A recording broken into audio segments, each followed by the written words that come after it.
Hello बच्चों, मैं प्रदीप श्योकंद आपका फिर से स्वागत करता हूं आपके अपने यूट्यूब चैनल पी स्टडी मंत्रा में। आई होप आप सब अच्छे होंगे।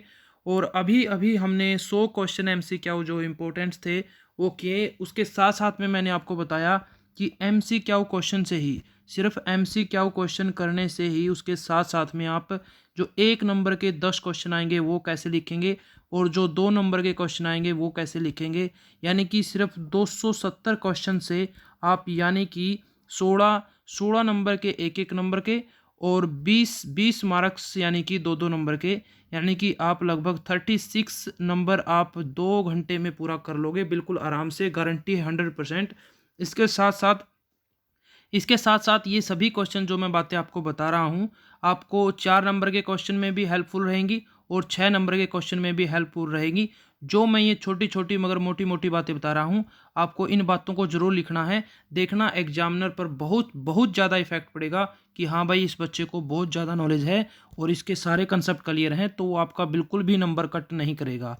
चलिए आगे शुरू करते हैं। सब में नए गवाते हुए 101 नंबर क्वेश्चन। लेकिन उससे पहले आप प्लीज़, अगर आपको पसंद आई है वीडियो, क्लास पसंद आ रही है, आपको समझ में आ रहा है, आपको कुछ प्रॉफिट हो रहा है, तो लाइक ज़रूर करें, लाइक ज़रूर करें, शेयर ज़्यादा से ज़्यादा करें, क्योंकि और बच्चों का भी बहुत एग्जाम है तो उनको भी प्रॉफिट हो जाए, और आपको सब्सक्राइब करना बिल्कुल भी नहीं भूलना है। सब्सक्राइब जरूर करें। हाँ, यहाँ पर एक बात बोल दूँ मैं, टाइम कम है, वीडियो क्वालिटी काफ़ी लो बन रही है, क्योंकि इतना टाइम नहीं है कि मैं इतना टाइम दूं कि इनको एक अच्छी क्वालिटी में वीडियो बनाऊं। तो उसमें ये सारे के सारे जो क्वेश्चन हैं उनको एडिट करना पड़ेगा, तो काफ़ी टाइम लग जाएगा। तो मेरे ख्याल से इतना तो दिखाई दे रहा है कि आपको समझ में आ जाए।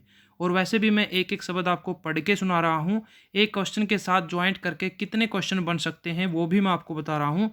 चलिए शुरू करते हैं। फिर थोड़ा सा एडजस्ट कर लीजिए प्यारे बच्चों, थोड़ा सा एडजस्ट कर लीजिए। रात रात की बात है, कल आपका एग्जाम है, तो मेरे ख्याल से काफ़ी आपके नंबर गेन होंगे, देख लेना।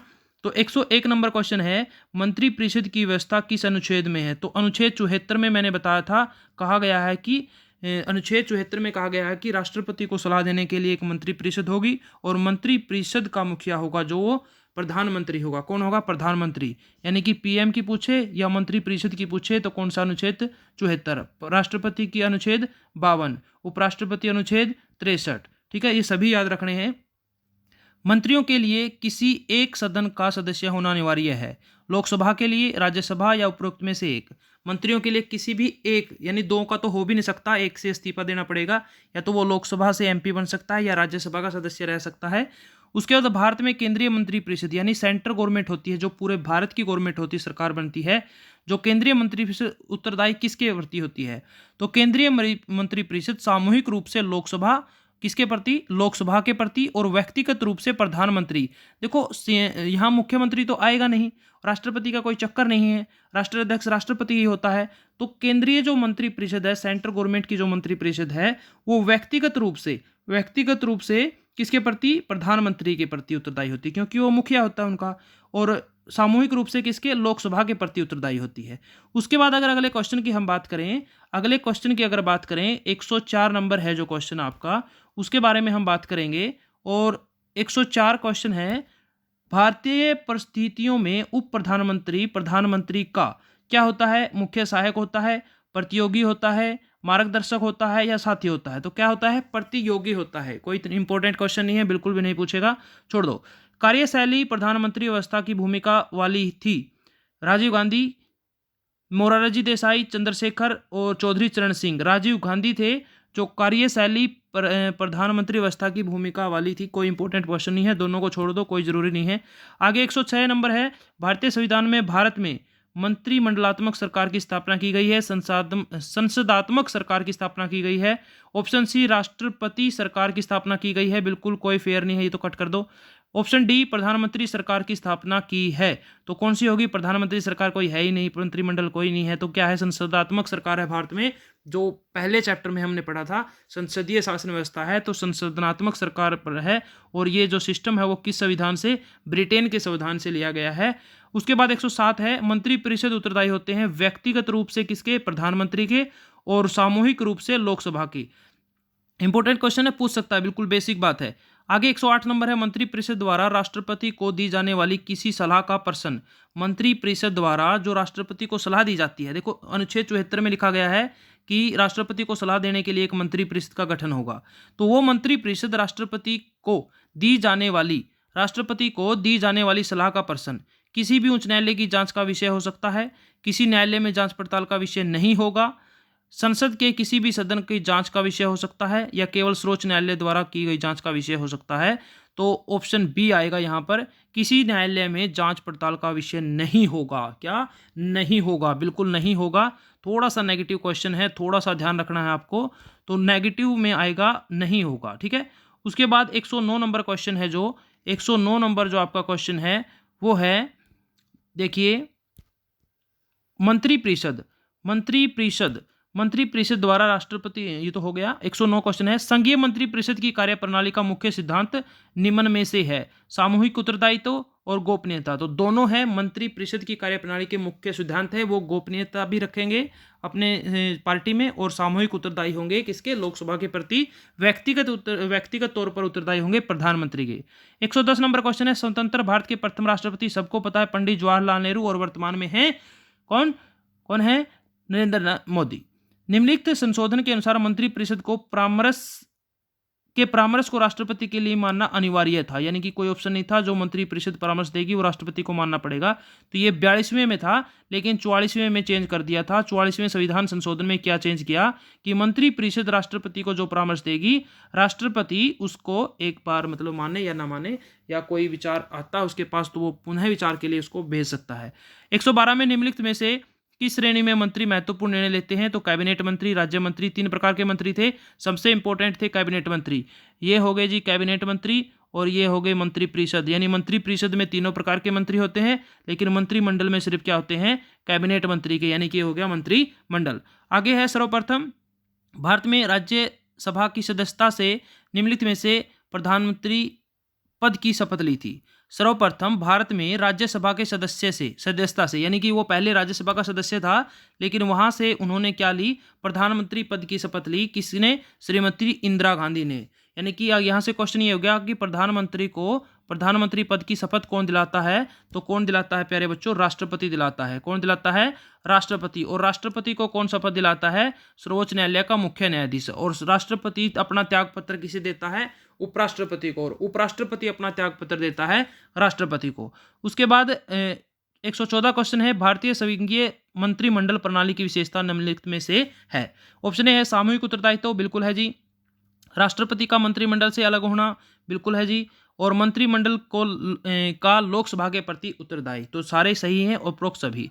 115 नंबर है, निम्नलिखित में से किसके परामर्श से 6 फरवरी 2004 को राष्ट्रपति श्री अब्दुल कलाम ने लोकसभा को भंग किया? तो अटल बिहारी वाजपेयी बीजेपी की सरकार थी, तो उनके परामर्श पर अब्दुल कलाम आजाद जो राष्ट्रपति थे, उन्होंने मंत्रिपरिषद को क्या कर दिया था? लोकसभा को क्या कर दिया था? भंग कर दिया था। यानी लोकसभा कैसा सदन है? अस्थायी सदन है, अस्थायी। राज्यसभा स्थायी सदन है। लोकसभा में कितने सदस्य हैं? टोटल 552, लेकिन वर्तमान में कितने हैं? 545, जिसमें से 2 सदस्यों का क्या करता है राष्ट्रपति? एंग्लो इंडियन को मनोनीत करता है। 12 सदस्यों को राज्यसभा में मनोनीत करता है। निम्नलिखित में से किस प्रधानमंत्री का कार्यकाल एक बार मात्र 13 दिन का रहा था? तो अटल बिहारी वाजपेयी ही थे, वो बीजेपी के।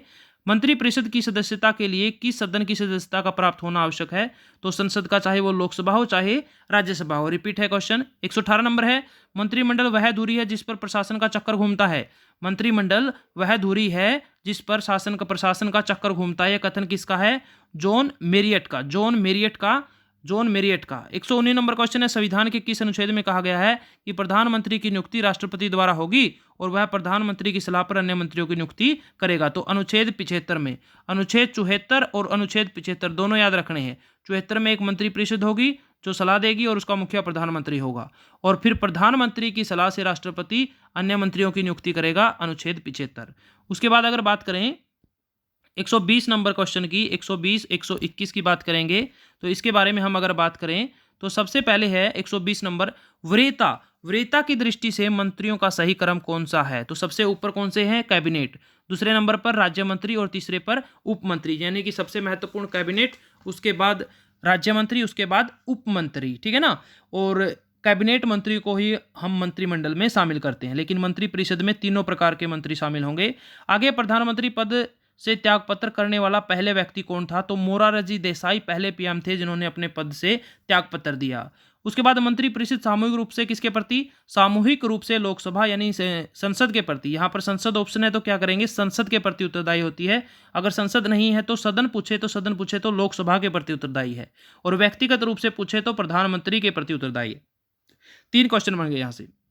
123 नंबर, यदि भारत के प्रधानमंत्री राज्यसभा के सदस्य हो तो वे अविश्वास प्रस्ताव की स्थिति में अपने पक्ष में वोट नहीं दे सकते, वे निम्न सदन से बजट पर नहीं बोल सकते, वे केवल उस सदन के वक्तव्य दे सकते हैं यानी बोल सकते हैं, उन्हें प्रधानमंत्री पद की शपथ ग्रहण करने के 6 मास के अंदर निम्न सदन की सदस्य बनना पड़ेगा यानी लोकसभा का सदस्य बनना पड़ेगा। तो ऑप्शन ए आएगा, ये वे अविश्वास प्रस्ताव की स्थिति में अपने पक्ष में वोट नहीं दे सकते। उसके बाद अगर हम आगे बात करें तो आगे क्वेश्चन नंबर है 124। क्वेश्चन नंबर 124 नंबर की बात करेंगे हम, और 124 नंबर क्वेश्चन है कि निम्न में से किसका परंपरा के रूप में पालन किया जाता है? प्रधानमंत्री की नियुक्ति राष्ट्रपति द्वारा होगी, राज्यसभा के निर्वाचित सदस्य को राष्ट्रपति के चुनाव में भाग लेते हैं, निर्वाचित सदस्य राष्ट्रपति के चुनाव में भाग लेते हैं। ऑप्शन सी, मंत्रिपरिषद में भारत के सभी भागों का प्रतिनिधित्व होता है, और ऑप्शन डी, उपराष्ट्रपति राज्यसभा का पदेन सभापति होता है। तो ऑप्शन सी है, मंत्रिपरिषद में भारत के सभी भागों का प्रतिनिधित्व होता है। तो ये परंपरा का पालन किया जाता है। थोड़ा सा कॉमन सेंस का क्वेश्चन है, वैसे चारों ऑप्शन बात ठीक है, लेकिन एक कॉमन सेंस पे जो बात पूछी गई है उसका ऑप्शन सी राइट होगा। मंत्रिपरिषद में भारत के सभी भागों यानी सभी राज्यों, केंद्र शासित प्रदेशों के प्रतिनिधित्व भाग लेंगे। उसके बाद 125 नंबर है, निम्नलिखित में से कौन सा प्रधानमंत्री जो पद ग्रहण करने के समय विधानसभा का सदस्य था, यानी कि वो एमएलए थे, वो किसी स्टेट से एमएलए थे, तो वो कौन थे? HD देवगौड़ा, ठीक है ना, घोड़ा थे, घोड़ा यानी कि घोड़ा ने बिल्कुल छलांग लगाई और राज्य के एमएलए से सीधा क्या बन गए? पीएम बन गए। क्या बन गए? एमएलए से सीधे पीएम बन गए। घोड़ा यानी कि घोड़ा छलांग लगाता है यानी देवगौड़ा। निम्नलिखित में से कौन भारत के प्रधानमंत्री पद पर रहे? कौन प्रधानमंत्री के पद पर रहे? तो सरदार वल्लभ भाई पटेल, चौधरी चरण सिंह, चौधरी देवीलाल और जगजीवन राम। तो चौधरी चरण सिंह थे, वो प्रधानमंत्री के पद पर रहे थे। देवीलाल थे जो INLD पार्टी के जो संस्थापक हैं, वो उप प्रधानमंत्री रहे थे। ठीक है। उसके बाद 127 नंबर है, भारत में निम्न में से किस प्रधानमंत्री के विरुद्ध अविश्वास प्रस्ताव पारित किया गया था? तो विश्वनाथ प्रताप सिंह थे जिनके खिलाफ अविश्वास प्रस्ताव पारित किया गया था। ठीक है। उसके बाद 128 नंबर क्वेश्चन है कि किसके द्वारा मंत्रियों के विभागों का बंटवारा किया जाता है? तो मंत्रियों का जो मुखिया होता है प्रधानमंत्री, उनके द्वारा। संघीय सूची में कुल कितने विषय हैं? तो 97, और ऑप्शन में 100 है तो 100 करेंगे, क्योंकि मूल संविधान में कितने हैं? मूल संविधान में 97 है, लेकिन वर्तमान में अगर बात करें तो 100 हैं, तो 100 करेंगे। तो यहाँ 100 नहीं है तो 97। राज्य सूची में कितने विषय हैं? तो 66। कितने हैं? 66। मूल संविधान में राज्य सूची में कितने विषय हैं? 66। 131 नंबर क्वेश्चन है, समवर्ती सूची, जिस पर संघीय सूची होती है जिस पर केंद्र को कानून बनाने का अधिकार है, राज्य सूची जिसमें राज्य सरकार को कानून बनाने का अधिकार है, और समवर्ती सूची जिसमें राज्य सरकार और केंद्र सरकार मिलकर कानून बनाती है, और अवशेष शक्तियां वो होती हैं जिसमें जो विषय इन तीनों सूचियों में शामिल नहीं होते। 131 है, समवर्ती सूची में दिए गए विषयों के संबंध में कानून पास करने का अधिकार है तो संसद तथा राज्य विधानमंडल दोनों, यानी कि सेंटर यानी कि केंद्र सरकार और यह विधानमंडल यानी कि राज्य सरकार, दोनों को अधिकार है। उसके बाद 132 नंबर क्वेश्चन है, वित्त आयोग के सदस्यों की नियुक्ति करने का अधिकार निम्नलिखित में से, तो आपको पता है कि राष्ट्रपति करता है। 133वां नंबर है, शिक्षा निम्नलिखित सूची का विषय है। तो शिक्षा कैसा है? समवर्ती सूची का विषय है। पहले ये केंद्र सूची में था, लेकिन बाद में इसको समवर्ती सूची में डाल दिया गया। उसके बाद है आगे क्वेश्चन है आपका जो महत्वपूर्ण क्वेश्चन है, भारतीय संघ में कुल कितने संघीय क्षेत्र हैं? तो कितने हैं? 8 क्षेत्र हैं। कितने हैं? 8 हैं। भारतीय संविधान के अंतर्गत में यानी अंदर उपस्थित एकात्मक तत्व नहीं है। वित्त आयोग, योजना आयोग, संघ लोक सेवा आयोग, सर्वोच्च न्यायालय। तो कौन सा नहीं है पूछा है? तो नहीं आएगा योजना आयोग। 136 नंबर है, भारत के संविधान में सम्मिलित समवर्ती सूची किस देश की देन है? यानी कि भारत के संविधान में जो समवर्ती सूची शामिल की गई है वो किस देश के संविधान से ली गई है? तो ऑस्ट्रेलिया से। किससे? ऑस्ट्रेलिया के संविधान से ली गई है, याद रखना। उसके बाद जैसे कि निम्नलिखित में से कौन सा विषय संघ सूची में नहीं संबंधित नहीं है। तो ये सारे मैंने कुछ महत्वपूर्ण बातें करवाई थी, जहां पर मैंने संघ सूची, राज्य सूची और समवर्ती सूची के बारे में बिल्कुल डिटेल से बताया था। तो उसमें मैंने कुछ सब्जेक्ट भी बताए थे कि वो मोटे मोटे याद रखने हैं। तो इनमें से कौन सा नहीं पूछा है संघ सूची में? रेल बिल्कुल बड़ा डिपार्टमेंट है। उसके बाद रक्षा बिल्कुल बड़ा डिपार्टमेंट है। विदेशी मामले बिल्कुल। कृषि है जो राज्य सूची का विषय है, कृषि क्या है? राज्य सूची का। शिक्षा है समवर्ती सूची का। रेल, रक्षा, विदेशी मामले किसका है? संघ सूची के। देखो बाई चांस आपको अगर ये याद ना हो तो आप ये देखना, कोई भी अगर ऐसे 4 ऑप्शन आए तो उनमें से अगर कोई बड़ा डिपार्टमेंट है तो वो आएगा संघ सूची में। लेकिन जो छोटा विषय है कोई राज्य से संबंधित है तो वो होगा राज्य सूची का विषय। जैसे पुलिस है, कृषि है, ठीक है ना, रेल, विदेशी मामले, रक्षा, जनगणना, ये किसके हैं? बड़े मामले हैं, बड़े विषय हैं, तो वो ये संघ सूची में आएंगे। 138 नंबर है, 42वें संविधान संशोधन द्वारा निम्न में से किन विषयों को राज्य सूची से समवर्ती सूची में रखा गया? ये भी मैंने बताया था कि 5 विषय थे जो चेंज हो गए थे और राज्य सूची से समवर्ती सूची में चले गए थे। तो कौन सा है? शिक्षा, वन और नापतोल, ये किस में है? समवर्ती सूची में। तो 3 एग्जाम्पल आपको यहां से मिल गए कि समवर्ती सूची के 3 विषय, शिक्षा, वन और नापतोल, तीनों किसके विषय हैं? समवर्ती सूची के विषय हैं। ठीक है। उसके बाद भारतीय संविधान के में एकात्मक व्यवस्था का लक्षण है। एकीकृत न्याय व्यवस्था है, बिल्कुल। इकहरी नागरिकता है, यानी कि वी ऑल आर इंडियन, हम सभी भारतीय हैं, न कि हम हरियाणवी हैं, हम पंजाबी हैं, हम तमिलनाडु से हैं, तो हमें स्टेट की नागरिकता नहीं है। हम ऊपर जाके सारे के सारे क्या हैं? इकहरी नागरिकता, यानी कि हम सिर्फ और सिर्फ इंडियन हैं, भारतीय हैं। और शक्तियों का बंटवारा केंद्र के पक्ष में है, बिल्कुल ये भी पढ़ा था, जो एक इनके बीच में इनके विरोध का कारण था। तो ये भी है 130वां नंबर क्वेश्चन, या तो उपरोक्त सभी आएगा। 140 नंबर जो क्वेश्चन है आपका, भारतीय संघ में एकात्मकता के लक्षण है। निर्वाचन आयोग, इकहरी नागरिकता, अखिल भारतीय सेवाएं। अखिल भारतीय सेवाएं 3 होती हैं, आईएएस, आईपीएस, आईएएस, आईपीएस और आईएफएस। आईएफएस फुल फॉर्म भी पूछ सकता है, Indian administration service. Indian IPS यानी इंडियन पुलिस सर्विस, और आईएफएस इंडियन फॉरेस्ट सर्विस। तो 4 अखिल भारतीय सेवाएं हैं जो बहुत, यानी कि बहुत बढ़िया जॉब है। बहुत सारे बच्चे आईएएस, आईपीएस की तैयारी करते हैं।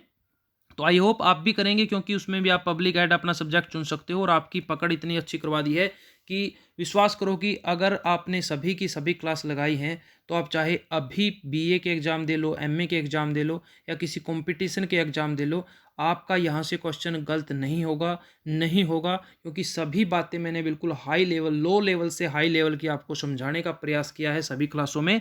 तो प्यारे बच्चों, आप कोई भी कंपटीशन की बुक आप आराम से पढ़ सकते हो, आपको किसी टीचर की आवश्यकता नहीं होगी अगर आपने क्लास अभी लगाई है तो। 141 नंबर क्वेश्चन है, शेष शक्तियां के संबंध में कानून बनाने का अधिकार निम्नलिखित के पास है। तो किसके पास है? संसद के पास। ये शेष शक्तियां कौन सी हैं?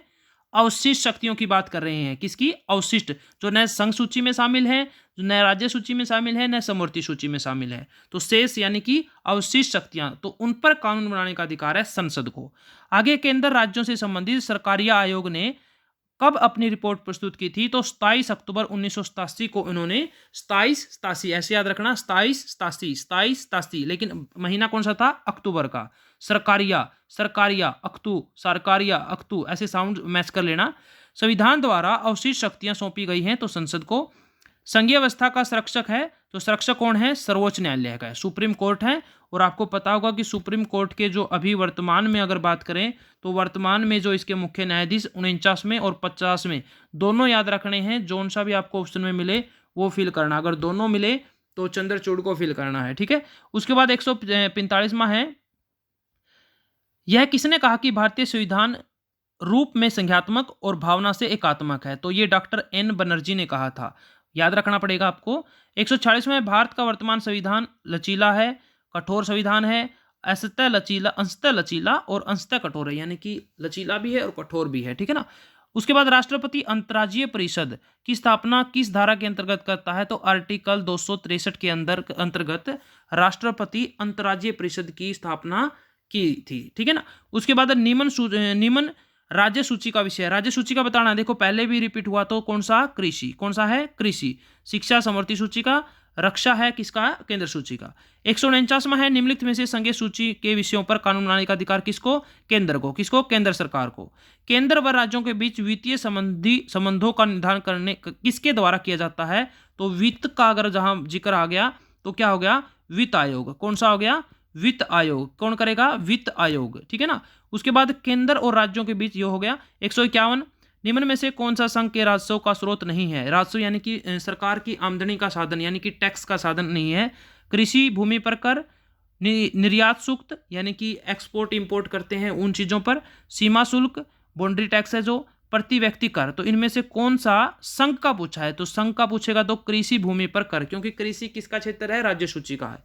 उसके बाद संघ द्वारा आरोपित तथा संग्रहित और विनियोजित किए जाने वाले शुल्कों का उदाहरण है तो मादक द्रव्यों पर कर, दवा पर कर, उत्पादन पर शुल्क। तो उपरोक्त सभी हैं जो संघ द्वारा आरोपित किए जाते हैं, यानी संघ के द्वारा ये टैक्स लगाए जाते हैं, सेंट्रल गवर्नमेंट के द्वारा ये कर लगाए जाते हैं, इकट्ठे किए जाते हैं और बांटे जाते हैं, यानी कि यूज किए जाते हैं। देखो मैंने बताया था कि कुछ टैक्स ऐसे हैं जो केंद्र सरकार लगाती है, केंद्र सरकार उस टैक्स को यूज करती है। कुछ टैक्स ऐसे हैं जिसको केंद्र सरकार लगाती है लेकिन उसका कुछ हिस्सा राज्य सरकार को दे देती है और कुछ हिस्सा अपने पास रख लेती है। और कुछ ऐसे हैं कि लगाती भी है और इकट्ठा भी करती है और यूज भी सारा का सारा खुद ही करती है। उसके बाद है निम्न में से कौन सा पद केंद्र व राज्यों के बीच विवाद का कारण है? तो केंद्र में प्रधानमंत्री का पद, राज्यों में मुख्यमंत्री का पद, राज्यों के राज्यपाल का पद और संघ लोक सेवा आयोग के अध्यक्ष का पद। तो कौन सा है? राज्यों के राज्यपाल का पद। ये इनके क्या है? बीच में झगड़े का या विवाद का कारण है। ये आप तीसरा चैप्टर में आप ये बात कर चुके हैं। उसके बाद 154 भारत में दूसरे राष्ट्रों से या अंतर्राष्ट्रीय संगठनों से धन प्राप्त करने का अधिकार किसको है? तो संघ सरकार को। बड़ा मामला है तो किसको आ गया? संघ सरकार को। आगे हम बात करते हैं अपने 100 कितना है? 155 नंबर क्वेश्चन। कौन सा? 155 नंबर क्वेश्चन के बारे में हम बात करेंगे। चलिए शुरू करते हैं। भारतीय, एक सेकंड मैं इनको एडजस्ट कर लेता हूं थोड़ा सा। 155 भारतीय संविधान के एकात्मक लक्षण है शक्तिशाली केंद्रीय सरकार, इकहरी नागरिकता, राष्ट्रपति की संकटकालीन शक्तियां। तो ये सभी गुण हैं, सभी के बारे में मैं बता चुका हूं डिटेल से। तो उपरोक्त सभी। 156 में है राज्य सूची का विषय नहीं पूछा है तो पुलिस बिल्कुल है जी, जेल बिल्कुल है जी, न्याय है, सीमा कर यानी कि सीमा कर बिल्कुल नहीं है, समवर्ती सूची का विषय है पूछा है तो जेल बिल्कुल नहीं क्योंकि ये राज्य सूची में हो गया, न्याय राज्य सूची में हो गया, रिजर्व बैंक है जो केंद्र सूची में हो गया, लेकिन आर्थिक और सामाजिक नियोजन है समवर्ती सूची का है। और एक शिक्षा का और याद रखना, शिक्षा भी समवर्ती सूची का है। यदि राज्य सरकार केंद्र के निर्देशों का पालन न करे तो संविधान के किस अनुच्छेद के अंतर्गत कार्यवाही की जाएगी? अगर राज्य सरकार केंद्र के निर्देश के अनुसार काम न करे तो उस पर कार्रवाई होगी तो अनुच्छेद 356, अनुच्छेद 356 आपातकाल लग जाएगा। उसके बाद है 159 निम्नलिखित संवैधानिक संशोधनों ने मताधिकार की आयु 18 वर्ष की, यानी कि पहले 21 वर्ष थी, अब उस बाद में वोट डालने की आयु कितनी है? 18 वर्ष कर दी। तो 61वें संविधान संशोधन में क्या कर दिया? 21 वर्ष से 18 वर्ष वोट डालने की आयु कर दी। उसके बाद है राज्य के राजस्व स्रोत क्या है? भू राजस्व यानी कि भूमि पर टैक्स, सीमा शुल्क बिल्कुल नहीं, केंद्र सूची का है, निर्यात शुल्क संघ सूची का विषय है, कृषि आय से भिन्न आय यानी कृषि आय से अलग कुछ आय ऐसा कुछ नहीं है तो भू राजस्व। कैसा है? भू राजस्व आंसर आएगा। आगे 161 भारत मुख्यतः एकात्मक राज्य है, इस विचार का प्रतिपादक है तो कौन है? केसी हवियर हैं। ठीक है ना। इस प्रकार के क्वेश्चन आपको रटने पड़ेंगे बिल्कुल, इससे ज़्यादा मैं कुछ नहीं कर सकता। कुछ क्वेश्चन है जिनकी ट्रिक बन जाती है, उनकी मैं ट्रिक के माध्यम से आपको याद कराने का प्रयास कर रहा हूँ। आगे करते हैं। 162 नंबर क्वेश्चन है। 162 नंबर क्वेश्चन की बात करें तो 162 नंबर क्वेश्चन है भारतीय व्यवस्था संघीय है अथवा नहीं, इस विवाद का जन्मदाता है तो केसी हवियर, यानी कि जो डेफिनेशन दी थी वही है। 163 है भारत में संघ व्यवस्था 1935 में स्थापित संघ व्यवस्था का विस्तार है, संप्रभु राज्यों की सदिच्छा का परिणाम है, राज्यों के पारस्परिक समझौते का परिणाम है या राज्यों के पारस्परिक समझौते का परिणाम नहीं है या परिणाम है? तो परिणाम नहीं है, राज्यों के पारंपरिक समझौते का परिणाम नहीं है राज्य की संघ व्यवस्था। उसके बाद अनुच्छेद 263 के अंतर्गत राज्य के पारंपरिक सहयोग के लिए किसका प्रावधान किया गया है? तो किसका किया गया? अंतर्राज्यीय परिषद का। देखो ये वो क्वेश्चन है जो समझाने की नहीं, जो आपने बड़ी जो ऐसे मतलब ऐसे टाइप क्वेश्चन कराए थे उसमें बीच में बातें आई थी तो वहाँ अगर आपने समझा है तो आपको याद आसानी से समझ में यहाँ पे आ जाएंगे, अदरवाइज यहाँ पे नहीं आएंगे क्योंकि टाइम कम है। स्पीडली और इनको गहराई से समझाने लग गया तो काफ़ी टाइम लग जाएगा और काफ़ी लंबी क्लास बन जाएगी। ठीक है, तो तब तक के लिए अभी तो मेरे ख्याल से आपको वैसे ही याद रखने का प्रयास करना चाहिए, ताकि अगर पेपर में आ जाए, पहली बात तो इस तरह के क्वेश्चन नहीं आएंगे, बिल्कुल इजी क्वेश्चन आएंगे। आप चिंता मत करो, जो मैं बार बार क्वेश्चन बोलता हूँ, बार बार जो बात बोलता हूँ 100% वही क्वेश्चन पूछे जाएंगे। आप जब एग्जाम में बैठोगे तो देखना, जब आपको सभी क्वेश्चन आएंगे तब आप बिल्कुल मुझको याद करेंगे, बिल्कुल याद करेंगे। भारत में पहली बार अंतर्राज्यीय परिषद की स्थापना कब की गई? तो 1990 में, जून 1990 में हुई थी, जुलाई में नहीं, जून 1990 में अंतर्राज्यीय परिषद की स्थापना हुई थी। उसके बाद हम बात करते हैं हमारे अगले क्वेश्चन की। चलिए, एक 166 पर हम पहुंच चुके हैं। राज्यों द्वारा संघ की संपत्ति पर कोई कर तब तक नहीं लगाया जा सकता जब तक कि राज्यपाल अपनी स्वीकृति न प्रदान कर दे, मुख्यमंत्री अपनी स्वीकृति न प्रदान कर दे, राज्य विधानमंडल विधि द्वारा कोई प्रावधान न कर दे, या संसद विधि द्वारा यानी कानून द्वारा कोई प्रावधान न कर दे। तो संसद के द्वारा जब तक कोई प्रावधान न होगा तो राज्य संघ की संपत्ति पर कोई कर नहीं लगाया जा सकता, क्योंकि संघ की संपत्ति संघ की है, सेंटर की है। ठीक है ना। उसके बाद 167 संविधान द्वारा भारत में शक्तिशाली केंद्र की स्थापना का प्रमुख उद्देश्य था। क्या था? संविधान द्वारा भारत में शक्तिशाली केंद्र यानी केंद्र को शक्तिशाली बनाने की स्थापना का मुख्य कारण क्या था? भारत की एकता और अखंडता को बनाए रखने के लिए केंद्र सरकार का क्या शक्तिशाली होना जरूरी था, इसलिए केंद्र के पास ज्यादा शक्तियां हैं, जो विवाद का भी एक कारण है। उसके बाद कौन सा आयोग संविधानोत्तर है, यानी संविधान बनने के बाद में बना है? तो कौन सा है? योजना आयोग, जिसको बाद में बनाया गया था। उसके बाद है 169 सरकारिया आयोग ने अपनी सर्वसम्मत रिपोर्ट सरकार को कब प्रस्तुत की? 1987 को। 1987 को। 170 है निम्न में से सरकारी आयोग की मुख्य सिफारिश है।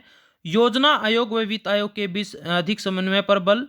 बिल्कुल। राज्य में राष्ट्रपति शासन अंतिम विकल्प के रूप में, यानी कि जब बिल्कुल जरूरत हो तभी आपातकाल लगना चाहिए।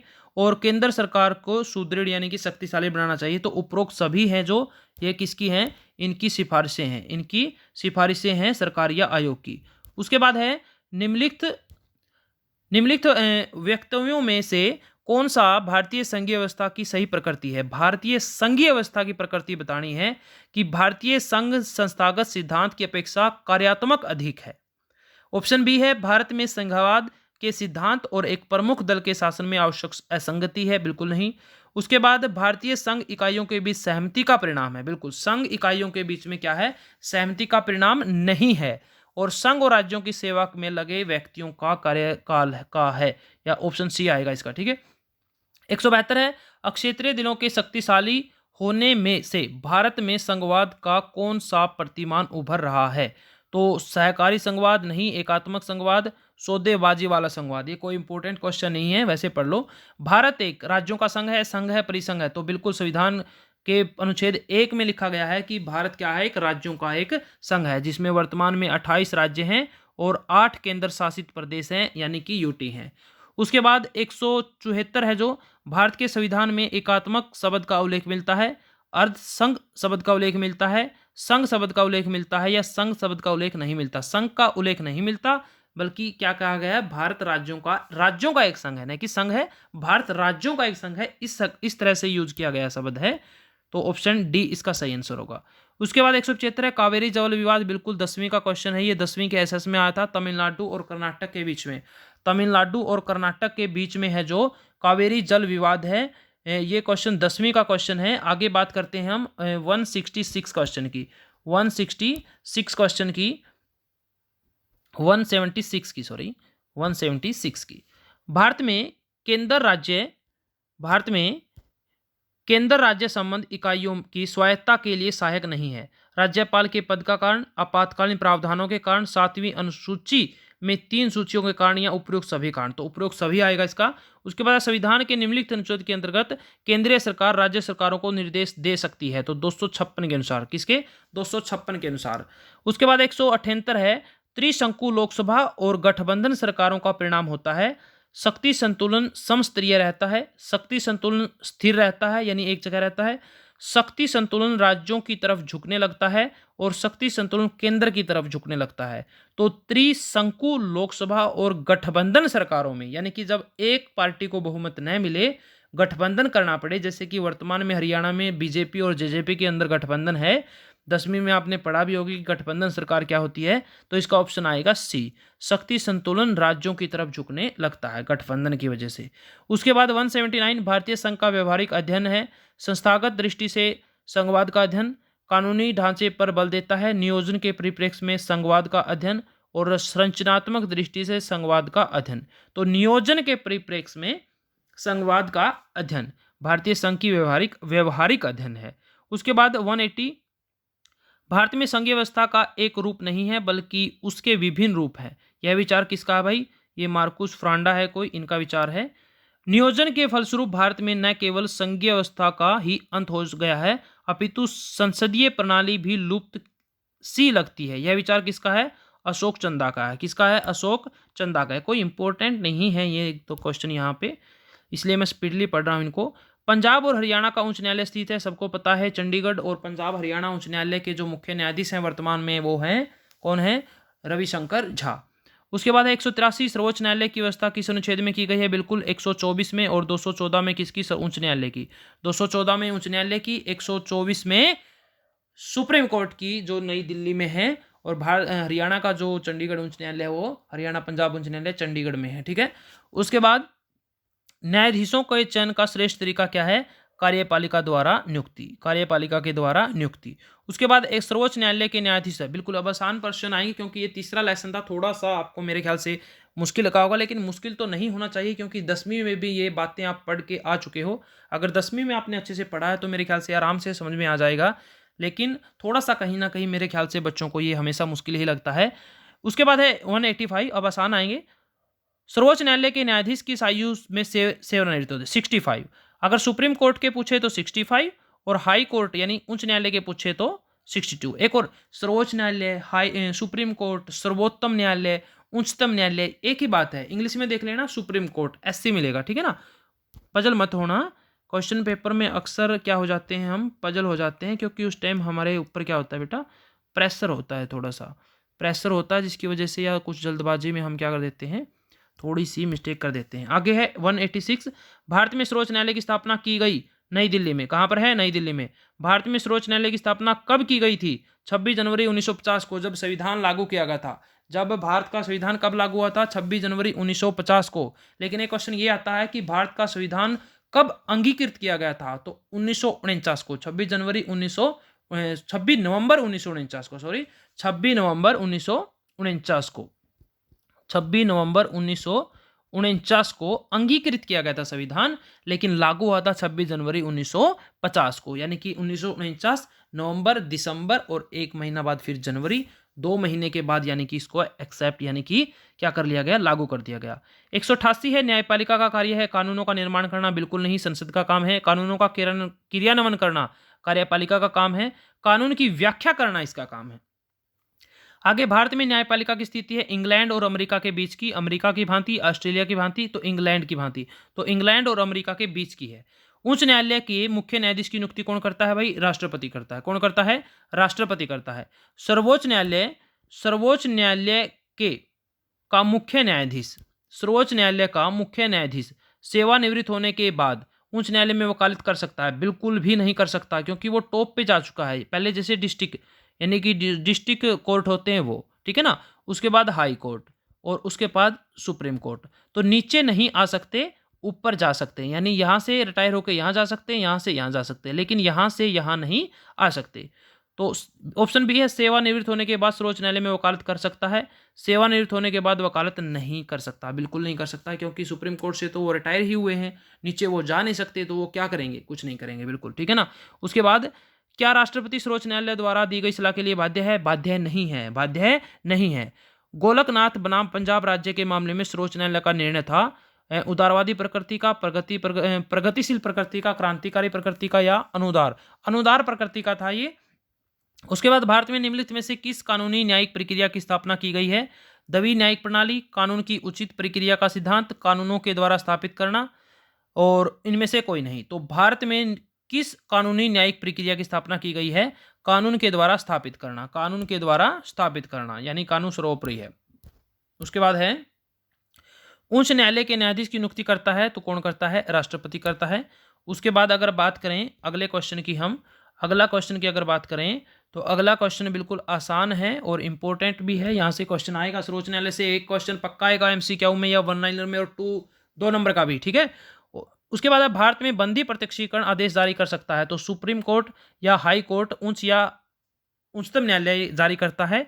बंदी प्रत्यक्षीकरण यानी कि किसी को अरेस्ट किया है तो उसको सर्वोच्च न्यायालय आदेश दे सकता है कि आप हमारे सामने पेश करो। उसके बाद भारत में संघ लोक सेवा आयोग यूपीएससी दो क्लासेस थी और दोनों क्वेश्चनों में सारे क्वेश्चन सोल्व हो गए थे। संघ लोक सेवा आयोग का नाम कब दिया गया? पहले ही क्लास थी जो संघ लोक सेवा आयोग की लेसन की, उसमें मैंने सारी बातें बताई थी। तो 1935 में भारत में संघ लोक सेवा आयोग को नाम कब दिया गया? 1935 में। संघ लोक सेवा आयोग के अध्यक्ष पद की नियुक्ति किसके द्वारा की जाती है भाई? राष्ट्रपति के द्वारा की जाती है। अखिल भारतीय सेवाओं की भर्ती कौन करता है? आईएएस, आईपीएस, आईएफएस तो कौन करता है? यूपीएससी करता है, यानी कि संघ लोक। तभी तो आपने सुना होगा कि मैं किसकी तैयारी कर रहा हूँ भाई? यूपीएससी की तैयारी कर रहा हूँ, ठीक है ना। यूपीएससी करता है ये। उसके बाद है 200 क्वेश्चन, संघ लोक सेवा आयोग के कम से कम आधे सदस्य ऐसे होने चाहिए जिसकी कम से कम सरकारी सेवा का अनुभव यानी उनका एक्सपीरियंस होना चाहिए 10 साल का। कितना? 10 साल का। यानी कि आप और मैं इसको नहीं फील कर सकते इसको, क्योंकि हमारा इतना सरकारी गवर्नमेंट जॉब का अनुभव नहीं है। उसके बाद 201 है, निम्नलिखित में से संघीय लोक सेवा आयोग का गठन किया गया किस धारा के अनुसार? धारा 320(1) के अनुसार। धारा 320(1) के अनुसार। उसके बाद है निम्नलिखित में से लोक सेवा आयोग के दोष हैं। पेपर लीक होना, बिल्कुल होते हैं भाई, हरियाणा में तो और भी ज़्यादा होते हैं। प्रमाणीकरण का कठिन तरीका, नियुक्ति में देरी, भाई ये तो सभी गुण हरियाणा में देखने को मिलते हैं, तो उपरोक्त सभी आएगा, बिल्कुल आएगा, उपरोक्त सभी आएगा, ठीक है। उसके बाद 203, संघ लोक सेवा आयोग के सदस्यों का कार्यकाल होता है, कितना होता है बेटा? 6 वर्ष। कितना होता है? 6 वर्ष। उसके बाद संविधान के 21 अनुच्छेद द्वारा अखिल भारतीय सेवाओं का प्रावधान यानी आईएएस, आईपीएस, आईएफएस किस अनुच्छेद के अनुसार? 312 के अनुसार। 312 के अनुसार। देखो एक अनुच्छेद याद रखना, 1, 2, 3, अध्यादेश जारी करता है राष्ट्रपति, ठीक है। और अगर इसको चेंज कर दें, पहले 2 डिजिट को इनको उल्टा कर दें, तो इसके अनुसार राज्यपाल राज्य में अध्यादेश जारी कर सकता है। और अगर इसको पहले ले आएं, यानी कि इसको बना दे 312, क्या बना दे? 312, यानी इसको पहले ले आए डिजिट को, तो इसके अनुसार क्या हो गया? अखिल भारतीय सेवाएं उनका जो सृजन किया गया है। 205 नंबर क्वेश्चन है, संविधान के किस अनुच्छेद द्वारा लोक सेवाओं का संरक्षण प्रदान है? किस अनुच्छेद के द्वारा लोक सेवाओं को संरक्षण प्रदान है? तो अनुच्छेद 311। 312 में तो प्रावधान है, 311 में इनको संरक्षण प्रदान है, तो 312 याद रखना, 311 अपने आप आपको याद रहेगा। उसके बाद अगले क्वेश्चन की अगर हम बात करें तो अगला क्वेश्चन है बच्चों अपना 206 नंबर क्वेश्चन है।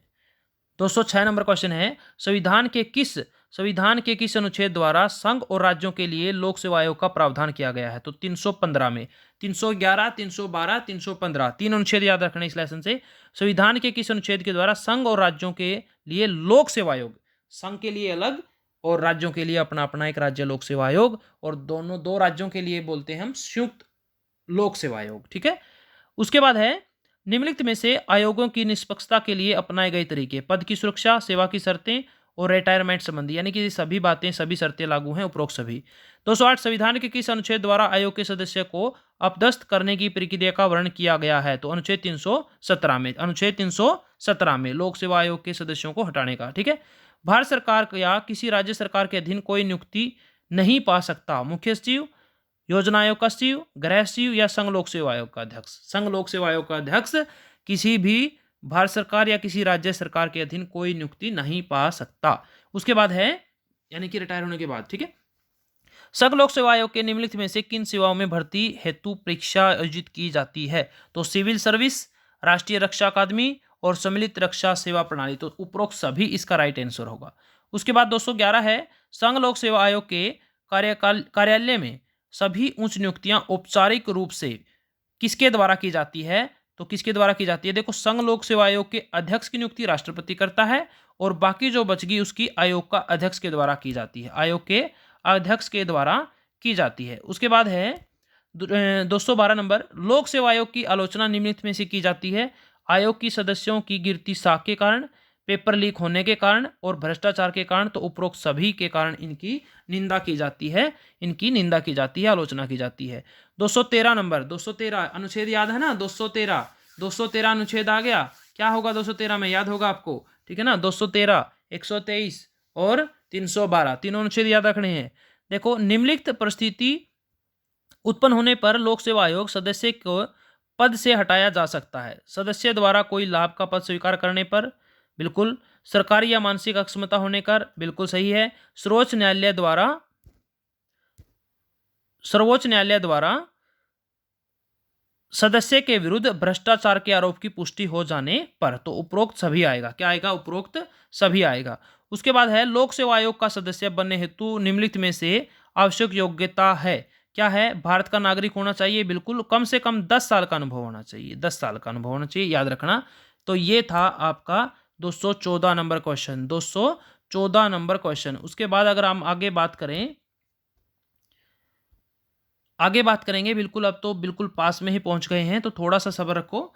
उसके बाद है, लोक सेवा आयोग की आवश्यकता निम्नलिखित कारण से महसूस होती है। प्रशासन में निरंतरता बनाए रखने के लिए, लोक सेवाओं को राजनीतिक प्रभाव से मुक्त करने के लिए, प्रशासन में स्थायित्व प्रदान करने के लिए, तो उपरोक्त सभी आएगा। 216 है, वित्त और प्रशासन की चोली दामन का साथ। इंपॉर्टेंट है, चोली दामन का यानी कि वित्त का और प्रशासन का, यानी कि बिना वित्त के किसी भी संस्था को चलाना इम्पॉसिबल है, प्रशासन को चलाना इम्पॉसिबल है। तो चोली दामन का साथ है, इन्हें पृथक नहीं किया जा सकता, ये कथन है भाई, ये याद रखना। एल.डी. व्हाइट ने कहे थे, एल.डी. व्हाइट ने कहे थे, एल.डी. व्हाइट ने कहे थे। 217 है, आर्थिक वर्ष का प्रचलन प्रथम किस देश में किया गया था। तो भारत में, इंग्लैंड में, बहुत से राष्ट्रकुलों देशों में, तो उपरोक्त सभी आएगा। 218 है, किस देश में आर्थिक वर्ष प्रथम जनवरी से प्रारंभ होता है, यानी 1 जनवरी से शुरू होता है। फ्रांस में, भारत में नहीं होता, भारत में नहीं होता। फ्रांस में 1 जनवरी से उनका वित्तीय वर्ष शुरू हो जाता है। भारत में बजट की अवधि होती है 1 वर्ष, यानी कि प्रत्येक वर्ष हमारे यहाँ पर क्या होगा, बजट बनाया जाता है हर वर्ष। जैसे कि हम बोलते हैं हमें 2022-23 का बजट प्रस्तुत किया गया, 2023-24 का, 2024 25-26 का, ठीक है, ऐसे एक एक साल के लिए। क्योंकि हमारे देखो 2 साल क्यों बोलते हैं, 2 साल इसलिए बोलते हैं क्योंकि हमारे यहाँ पर 1 जनवरी से नहीं होता। अगर 1 जनवरी से होता, 1 जनवरी से 31 दिसंबर तक होता, तो हम 1 साल बोल देते। जैसे कि आप +2 कर रहे हो, आपसे पूछेंगे कि किस सेशन में किया आपने +2, तो आप बोलोगे सर 2022-23 में बोलोगे, यानी 22 में भी आप शुरू किया था और 23 में आपकी कंप्लीट हुई। अगर 1 जनवरी से सेशन शुरू होता तो फिर बोलते आप सर हमने 2022 में की, 2023 में की। तो हमारे यहाँ पर वित्त वर्ष 1 जनवरी से शुरू नहीं होता, ठीक है। उसके बाद है, ब्रिटिश भारत में प्रथम बजट कब प्रस्तुत किया गया था। तो चमड़े का थैला, याद है, ठीक है, 18 फरवरी 1860। उसके बाद है, विधानसभा के सम्मुख बजट प्रस्तुत किया किसके द्वारा, मंत्री के द्वारा। और कौन से मंत्री के द्वारा, वित्त मंत्री के द्वारा। और तैयार किस मंत्रालय द्वारा किया जाता है, वित्त मंत्रालय द्वारा। बजट निर्माण तथा क्रियान्वयन में सर्वाधिक महत्वपूर्ण भूमिका निभाता है कौन है भाई, वित्त मंत्रालय। 223 नंबर क्वेश्चन है, कार्यपालिका प्रणाली के बजट का लक्षण नहीं है। विधायिका बजट को स्वीकृति प्रदान करती है। कार्यपालिका की बजट को क्रियान्वित करती है। कार्यपालिका बजट तैयार करती है, बिल्कुल। कार्यपालिका बजट कौन तैयार करती है, कार्यपालिका। और कार्यपालिका में सबसे महत्वपूर्ण भूमिका बजट तैयार करने में वित्त मंत्रालय की, और वित्त मंत्रालय में भी किसकी, वित्त मंत्री की। और प्रस्तुत भी कौन करता है, वित्त मंत्री प्रस्तुत करता है, ठीक है। उसके बाद बजट निर्माण का सिद्धांत नहीं है। सिद्धांत मैंने करवाए थे आपको। संतुलन बजट नहीं पूछा है, संतुलित बजट होना चाहिए, व्यापकता भी होनी चाहिए, एकता भी होनी चाहिए, लेकिन तटस्थता यानी किसी का पक्षपात नहीं होना चाहिए। उसके बाद हम बात करते हैं अपने अगले 225 नंबर क्वेश्चन की। उसके बाद 225 नंबर जो क्वेश्चन है आपका, वो है, भारत में किस किस्म के बजट का चलन है। तो खुले किस्म का बजट, आयोग किस्म का बजट, वैधानिक किस्म का बजट, या कार्यकारी किस्म का बजट। तो कौन सा है, कार्यकारी किस्म का बजट। ऑप्शन डी आंसर आएगा। भारत में केंद्रीय बजट का निर्माण कौन करता है भाई, वित्त मंत्रालय करता है। कोई विधेयक धन विधेयक है या नहीं, इसका निर्धारण कौन करेगा, लोकसभा का अध्यक्ष करेगा। कौन है भाई लोकसभा का अध्यक्ष, ओम बिड़ला है, ओम बिड़ला है। कौन है वर्तमान में, ओम बिड़ला लोकसभा के अध्यक्ष हैं। लोकसभा का अध्यक्ष कैसे चुनाव किया जाता है, लोकसभा के जो सदस्य हैं उन्हीं में से एक का चुनाव किया जाता है। नियंत्रक व महालेखा परीक्षक यानी कि कैग, परीक्षक करता है, क्या करता है भाई, बजट निर्माण करे है, बजट की प्रस्तुति या स्वीकृति करे है, बजट का क्रियान्वयन करता है या लेखांकन। तो नाम ही क्या है इसका, लेखांकन करना है, लेखा जोखा तैयार करना है, ठीक है। बजट का तैयार करने का काम है वित्त मंत्रालय का, कार्यपालिका का, वित्त मंत्री का। केंद्र सरकार के लेखा रखने की जिम्मेदारी किसके पास है भाई, कैग के पास है, नियंत्रक एवं महालेखा परीक्षक पर।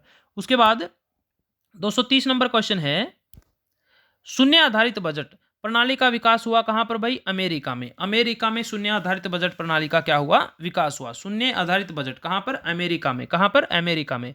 निष्पादन बजट का अन्य नाम क्या है, उपलब्धि। देखो निष्पादन बजट की कोई जरूरी नहीं यहाँ पे, निष्पादन शब्द का अर्थ देखो क्या होता है, उपलब्धि भी होता है, कार्यक्रम भी होता है, और पीपीबीएस, पीपीबीएस, पीपीबीएस, ठीक है ना। तो ये सभी नाम इसके निष्पादन बजट के अन्य नाम है। अमेरिका में निष्पादन बजट की शुरुआत कब हुई, देखो शून्य आधारित बजट की शुरुआत सबसे पहले कहाँ हुई थी, अमेरिका में। और निष्पादन बजट की शुरुआत कब हुई, 1951 में। कब हुई, 1951 में। भारत में कब हुई निष्पादन बजट की शुरुआत, 1968 में। कब हुई, 1968 में, 1968, 68। उसके बाद 234 नंबर क्वेश्चन है, निष्पादन बजट की सफलता के लिए आवश्यक शर्त क्या है भाई, लेखा पालन की समाप्ति, केंद्रीकृत लेखा पालन, विकेंद्रीकृत लेखा पालन, या इनमें से कोई नहीं। तो निष्पादन बजट की सफलता के लिए आवश्यक शर्त है विकेंद्रीकृत लेखांकन। विकेंद्रित का मतलब यहाँ पावर है और यहाँ से ये पावर सभी के हाथों में जाएगी, ये हो गया विकेंद्रीकरण, ठीक है ना। विकेंद्रीकरण, और केंद्रीकरण होता है एक बिंदु पर सारा केंद्र होना, एक बिंदु पर सारी पावर आना, एक बिंदु पर। जैसे कि शादी में दूल्हा दुल्हन क्या होते हैं, केंद्रीकरण होते हैं, क्या होते हैं, केंद्रीकरण होते हैं। आगे अगर आप बात करें, आगे हम बात करें तो अगला क्वेश्चन है हमारा, लोक लेखा समिति के सदस्यों की संख्या। बिल्कुल मैं बता चुका हूं अपनी क्लास में पहले, 22 सदस्य होते हैं। लोक लेखा समिति में कितने सदस्य होते हैं, 22 होते हैं, ठीक है। संसदीय लोकतंत्र में वित्त नियंत्रण का एक सशक्त माध्यम है। तो संसदीय लोकतंत्र में वित्त नियंत्रण का काम कौन करेगा, लोक लेखा समिति करेगी। लोक लेखा समिति करेगी, जिसमें टोटल 22 यानी कि 22 सदस्य हैं। कितने हैं, 22 सदस्य हैं। राष्ट्र के समस्त व्यय पर कड़ी नजर रखने वाली समिति कौन सी है, वो भी लोक लेखा समिति है। कौन है, लोक लेखा समिति है, जिसमें 12 सदस्य हैं। आगे प्रतियोगिता परीक्षाओं, रिक्त स्थानों, पदों के लिए व्यक्तियों को आकर्षित करना ही भर्ती है। यह कथन किसका है, ये वाइट का है भाई, एल डी वाइट, पहले भी आया था एल डी वाइट। तो ये भर्ती के चैप्टर के शुरू हो गए। उसके बाद है, भर्ती के लिए सर्वश्रेष्ठ तरीका है साक्षात्कार के इंटरव्यू, साक्षात्कार यानी कि इंटरव्यू के आधार पर, संक्षिप्त उत्तर परीक्षाएं द्वारा, निम्नात्मक परीक्षाएं, या इनमें से कोई नहीं। तो इनमें से सर्वश्रेष्ठ तरीका कोई सा भी नहीं है भाई, ठीक है।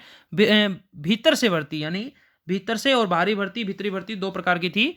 भीतर से भर्ती बनाम बाहर से भर्ती का क्या तात्पर्य है, भीतर यानी कि क्या, प्रत्यक्ष या अप्रत्यक्ष, प्रत्यक्ष या अप्रत्यक्ष। और बाहर क्या होगी, बाहर बिल्कुल सबको दिखेगी, बाहर से भर्ती होगी तो सबको दिखेगी। जैसे पुलिस की भर्ती हो रही है, सबको दिखेगा कि बच्चे एग्जाम देने जा रहे हैं, सबको दिखेगा कि बच्चे की मेडिकल है, सबको दिखेगा कि बच्चे की फिजिकल है। तो वो यानी कि प्रत्यक्ष हुई, बाहरी यानी कि प्रत्यक्ष। और भीतर से प्रमोशन के माध्यम से भर्ती करना, यानी पहले से कोई गवर्नमेंट जॉब पे लगा हुआ है, जैसे कोई हवलदार है, उसको एसआई बना दिया, उसको इंस्पेक्टर बना दिया, या उसको और पोस्ट दे दी, तो वो होगी प्रमोशन के आधार पर। तो भर्ती, भीतर से भर्ती बनाम बाहर से भर्ती का तात्पर्य है प्रत्यक्ष भर्ती बनाम पदोन्नति द्वारा, साक्षात बनाम परीक्षाओं द्वारा, उपरोक्त दोनों। तो प्रत्यक्ष भर्ती बनाम पदोन्नति द्वारा भर्ती, ठीक है। उसके बाद है, इसमें उल्टा दे दिया इन्होंने उल्टा दिया, पहले अप्रत्यक्ष लिखना था। उसके बाद है, बाहर से या प्रत्यक्ष भर्ती से लाभ है। बाहर से, बाहर यानी कि प्रत्यक्ष भर्ती, बाहर से भर्ती होगी तो दिखेगी ना, ऐसे याद रखना। प्रत्यक्ष यानी कि सामने है जो, और बाहर का मतलब क्या है, जो इसको आप देख सकते हैं। तो बाहरी भर्ती या प्रत्यक्ष भर्ती का लाभ है कि चयन का व्यापक क्षेत्र होता है। बिल्कुल भाई, इसमें सारे हिस्सा ले सकते हैं, जिसको जो भी शर्तें लागू है, यानी कि +2 पास उसमें फॉर्म फिल कर सकता है, 10वीं पास फिल कर सकता है। तो एक व्यापक क्षेत्र हो जाता है। लोक सेवा में नए खून का प्रवेश होता है। अभी आप +2 पास करोगे, देख लेना, अभी आप फिजिकल की तैयारी करोगे, आप पुलिस में, आर्मी में, या और बड़ी बड़ी नौकरियों की तैयारी करोगे, तो आप आराम से बिल्कुल ताजा खून, बिल्कुल नया खून जाएगा आप, ठीक है। सबके लिए समान अवसर उपलब्ध होगा, आप जितने भी पास होंगे आप सबके लिए उपलब्ध होगा। तो उपरोक्त सभी। बाहर से होने वाली भर्ती क्या कहलाती है, सकारात्मक भर्ती, नकारात्मक, पदोन्नति वाली तो होगी नहीं, तो प्रत्यक्ष भर्ती। तो क्या होगी, प्रत्यक्ष भर्ती। बाहर दिखेगा, प्रत्यक्ष यानी कि दिखना, जो सामने है। भारत में संघ लोक सेवा आयोग का गठन कब हुआ भाई, 1935 में, पहले आ चुका है ये। भारत में भर्ती के क्षेत्र में योग्यता का सिद्धांत कब प्रचलित में आया, 1853 में, यानी कि 53 में। आगे हम अगर बात करें, आगे हम 245 नंबर क्वेश्चन पर पहुंच चुके हैं। तो प्यारे बच्चों, अगर आपको समझ में आ रहा है और कुछ सीखने को मिल रहा है तो क्लास को लाइक जरूर कर दो। कम से कम 1 के लाइक जरूर होने चाहिए इस वीडियो पर आज में, क्योंकि कल एग्जाम है और आज ही मैं आपको लगभग 36 नंबर की तैयारी करवा रहा हूँ 2 घंटे के अंदर में। ठीक है, इसके बाद एक क्लास और होगी आपकी, एक क्लास और होगी जो आपकी एक क्लास बचती थी लोक आयोग की, लोक निगमों और विभागों के बीच में अंतर। चलिए, आप तब तक के ये देखिए, उसके बाद उस क्लास को लगाना है। 245, कौन सी भर्ती निम्नलिखित श्रेणी के कार्यकर्ताओं के अच्छे काम में को बढ़ावा देती है? आम भर्ती, अस्थायी भर्ती, पदोन्नति भर्ती या सीधी भर्ती? तो आम भर्ती होती है जो वो श्रेणी में कार्यकर्ताओं में अच्छे काम को बढ़ावा देती है। भर्ती के आदर्श प्रणाली का गुण निम्नलिखित में से कौन है? आदर्श प्रणाली तो ईमानदारी होनी चाहिए, निष्पक्षता होनी चाहिए, गतिशीलता भी होनी चाहिए और सार्वजनिक और व्यक्तिगत सेवाओं का समन्वय यानी कि तालमेल होना चाहिए। तो उपरोक्त सभी। भारत में भर्ती प्रणाली के दोषों को दूर करने हेतु निम्नलिखित में से कौन सा सुझाव उपयुक्त है? भर्ती प्रणाली के अगर दोष दूर करने हैं तो क्या सुझाव होना चाहिए? लोक सेवा आयोग को स्वायत्तता कायम रखना, यानी कि आजादी होनी चाहिए। आयोगों में उच्च चरित्र व्यक्तियों की नियुक्ति होनी चाहिए, क्योंकि देखो जो पैसे देके लगेगा तो स्वाभाविक है, जो भाई 14, 15, 20 लाख रुपए देके गवर्नमेंट जॉब पे लगेगा तो वो अपने पैसे जो लगाए हैं वो उनको पूरे करेगा ही करेगा, तो भ्रष्टाचार फैलेगा ही फैलेगा। ठीक है, तो बढ़िया योग्यता के आधार पर चुने जाने वाले व्यक्ति होने चाहिए। प्रमाणीकरण की विधि और व्यवहारिक वैज्ञानिक ज्ञान भी होना चाहिए। तो उपरोक्त सभी इनके सुझाव हैं, यानी दोषों को दूर करने के। ठीक है, प्रत्यक्ष भर्ती को अभियुक्त नहीं करता। खुले क्षेत्र में कर्मचारियों की भर्ती करना, सीधी भर्ती करना, बाहर से भर्ती या भीतर से भर्ती? तो सीधी भर्ती प्रत्यक्ष भर्ती को नहीं करता। ठीक है, प्रशिक्षण का, अभी प्रशिक्षण वाले चैप्टर के आगे का शाब्दिक अर्थ क्या है? ट्रेनिंग। प्रशिक्षण का अर्थ है ट्रेनिंग, यानी किसी, ऑप्शन डी, किसी विशेष कला या व्यवसाय में निर्देश और अनुशासन, यानी कि सिंपल भाषा में कहूं तो ट्रेनिंग। क्या है? ट्रेनिंग। उसके बाद कर्मचारी को भावी उत्तरदायित्वों के लिए तैयार करने हेतु आवश्यक है भाई प्रशिक्षण जरूरी है, ट्रेनिंग जरूरी है। ठीक है, उसके बाद प्रशिक्षण से तात्पर्य क्या है? सैद्धांतिक ज्ञान को व्यवहारिक ज्ञान में परिणत करने की कला। जैसे कि आप पास हो गए अभी प्लस 2 में, आप मान लो कि इंस्पेक्टर लगे, ऐसा ही लग गया आप। ठीक है, अब आप पढ़ाई के बेस पे ऐसा ही तो लग गया, आपको नॉलेज तो हो गई, आपको नॉलेज तो हो गई, लेकिन आपको ट्रेनिंग दी जाएगी। ट्रेनिंग के माध्यम से आपके ज्ञान को व्यवहारिक बनाया जाएगा कि आपको किस प्रकार से अपने पद पर रहते हुए अपने ज्ञान का प्रयोग करना है। तो क्या है? सैद्धांतिक ज्ञान को व्यवहारिक ज्ञान में बदलने का। ठीक है, औपचारिक प्रशिक्षण का अंग नहीं है निर्धारित पाठ्यक्रम, व्यक्तिक संपर्क, कक्षा में भाषण या पत्राचार पाठ्यक्रम। तो औपचारिक प्रशिक्षण का अंग नहीं है पूछा है, तो नहीं व्यक्तिक संपर्क यानी व्यक्तियों से मिलना जुड़ना, उसके बाद कुछ बातें करना, तो ये नहीं है। उसके बाद वह कौन सा देश है जहां प्रशिक्षण में किताबी या सैद्धांतिक प्रशिक्षण के स्थान पर व्यवहारिक प्रशिक्षण पर अधिक जोर दिया जाता है? तो फ्रांस के अंदर, फ्रांस में ऐसे याद रखना बेटा, फ्रांस में फंस गए। यहाँ पर किताबों पर नहीं, व्यवहारिक ज्ञान पर, व्यवहारिक ट्रेनिंग पर ज़्यादा जोर दिया जाता है। तो यहाँ पर हम फंस गए, तो ऐसे याद रख लेना, फंस गए यानी कि फ्रांस, फंस गए यानी कि फ्रांस। आगे बात करें, 254 नंबर क्वेश्चन है आपका, बिल्कुल पास में पहुंच गए हैं, कुछ ही क्वेश्चन बचते हैं, 20 भारत में लोक सेवाओं के लिए एक शीर्ष प्रशिक्षण संस्थान निम्नलिखित में से है? तो कौन सा है? लाल बहादुर राष्ट्रीय प्रशासन अकादमी, मंसूरी में है ये। पब्लिक पर्सनल मैनेजमेंट नामक पुस्तक के रचयिता कौन है? विलियम जी टोरपे हैं। उसके बाद 256 नंबर है, भारत में कार्मिकों हेतु प्रशिक्षण के मार्ग में आने वाली बाधा निम्नलिखित में से है? धन का अभाव, बिल्कुल है भाई। व्यवस्थापिका का असहयोग, बिल्कुल है। उच्च स्तरीय प्रशासकों की उदासीनता, प्रशासक हैं जो उदासीन हैं, तो उपरोक्त सभी आएगा। अमेरिका के प्रसिद्ध ब्रुकिंग्स संस्था का प्रमुख कार्यक्षेत्र क्या है? प्रशिक्षण। किसके लिए है वो? ट्रेनिंग के लिए है। भारतीय प्रशासनिक सेवाओं का प्रशिक्षण कहाँ दिया जाता है? मंसूरी में। अभी हमने पढ़ा था यहाँ पे मंसूरी में। कहाँ पर? मंसूरी में, लाल बहादुर राष्ट्रीय प्रशासन अकादमी। भारतीय पुलिस सेवाओं के लिए प्रशिक्षण स्थान कहाँ पर है? हैदराबाद में। हरियाणा में कहाँ पर ट्रेनिंग दी जाती है पुलिस वालों को? मधुबन में, आपने नाम सुना हो, करनाल में। उसके बाद है, भारत में किस प्रधानमंत्री ने अपने कार्यकाल में लोक सेवा के लिए प्रशिक्षण पर ज्यादा सर्वाधिक जोर दिया था? तो राजीव गांधी ने जोर दिया था सबसे ज्यादा। उसके बाद दोस्तों क्या, पंचायती राज संस्थाओं की त्रुटियों को दूर करने हेतु निम्नलिखित में से कौन सा सुझाव उपयुक्त है। शिक्षा का प्रसार करना, अगर गांव वालों को प्रशिक्षित करेंगे तो बिल्कुल सुधार होगा। पंचायती सदस्यों हेतु प्रशिक्षण ट्रेनिंग के साथ बिल्कुल निखरेंगे वो। और पंचायती राज संस्थाओं की नियुक्ति योग्यता के आधार पर होनी चाहिए, तो उपरोक्त सभी है। उसके बाद है 73वां संविधान संशोधन किस तिथि को लागू हुआ, तो 26 दिसंबर 1992 को, 26 दिसंबर 1992 को। भारतीय संघीय शासन व्यवस्था में स्थानीय स्वशासन का निम्नलिखित में से कौन सा स्तर कहलाता है, तो तीसरा। पहला स्तर राष्ट्रीय, देखो कितने स्तर होते हैं, 3। पहला राष्ट्रीय, उसके बाद राज्य स्तर और तीसरा है स्थानीय स्तर। और स्थानीय स्तर के फिर 3 पार्ट होते हैं। स्थानीय स्तर में 3 पार्ट कौन कौन से हो गए, सबसे पहले जिला परिषद,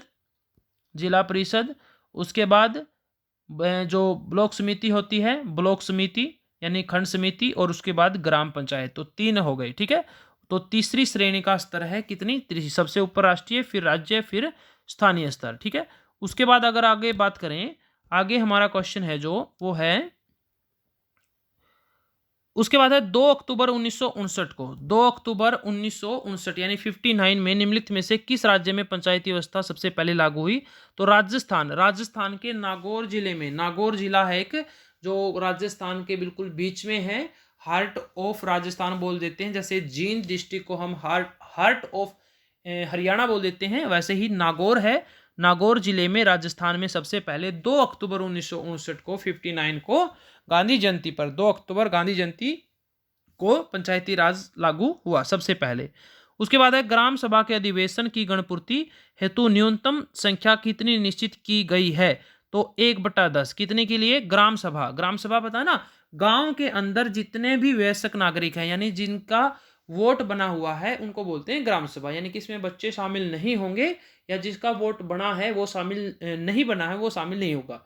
ग्राम सभा में कौन होते हैं, गांव के अंदर रहने वाले वो व्यक्ति या वो औरतें या वो बच्चे बच्चियां जिनकी आयु 18 वर्ष है और जिनका मतदाता सूची में नाम है। ठीक है, वो ग्राम सभा में, तो ग्राम सभा की अगर बैठक होनी चाहिए तो वहां पर लगभग 1/10% सदस्य प्रेजेंट होने जरूरी हैं। आगे 266 क्वेश्चन है, ग्राम पंचायत का कार्य निम्नलिखित में से है, सफाई एवं सड़कें बनाना, बंजर भूमि का विकास करना, अनुसूचित जाति यानी कि एससी के कल्याण हेतु कार्य करना, तो उपरोक्त सभी ये गांव के काम है ग्राम पंचायत के। ग्राम पंचायत के न्यायिक निर्णय के विरुद्ध अपील सुनने का अधिकार किससे है, तो निदेशक पंचायत को, किसे है, निदेशक पंचायत को। आगे है पंचायत समिति का सहकारी सदस्य पंचायत समिति के क्षेत्र में निम्नलिखित में से कौन होता है, तो कौन होता है, MLA, जो MLA यानी MLA, member of legislative assembly, विधायक बोलते हैं जिसको हम, विधायक। आगे है जो 269 नंबर क्वेश्चन है वो है, पंचायती राज की शाखा नहीं है, पंचायती राज की शाखा जिला परिषद है भाई, पंचायत समिति है और निचले स्तर पर ग्राम पंचायत, तो विधानसभा नहीं है, ये राज्य स्तर पर है। ठीक है, उसके बाद ग्राम पंचायत की अध्यक्षता करता है कौन, ग्राम पंचायत का मुखिया कौन होता है भाई, सरपंच, और सरपंच के लिए न्यूनतम आयु होनी चाहिए 21 ईयर, कितनी, 21 ईयर। तो प्यारे बच्चों ये थे आपके 270 कुछ इंपॉर्टेंट क्वेश्चन, जितना हो सका कम टाइम में मैंने आपको प्रोवाइड कराने की कोशिश की है, तो आई होप आपके लिए काफ़ी हेल्पफुल होगा और आपको एग्ज़ाम में काफ़ी मदद भी मिलेगी। तो अगर आपको क्लास पसंद आई हो तो लाइक ज़रूर करें, शेयर कर दें ताकि और भी बच्चों का भला हो जाए भाई, और भी पास हो जाए। और सब्सक्राइब नहीं किया तो सब्सक्राइब ज़रूर कर लें। ओके बच्चों, thank you, have a nice day, take care.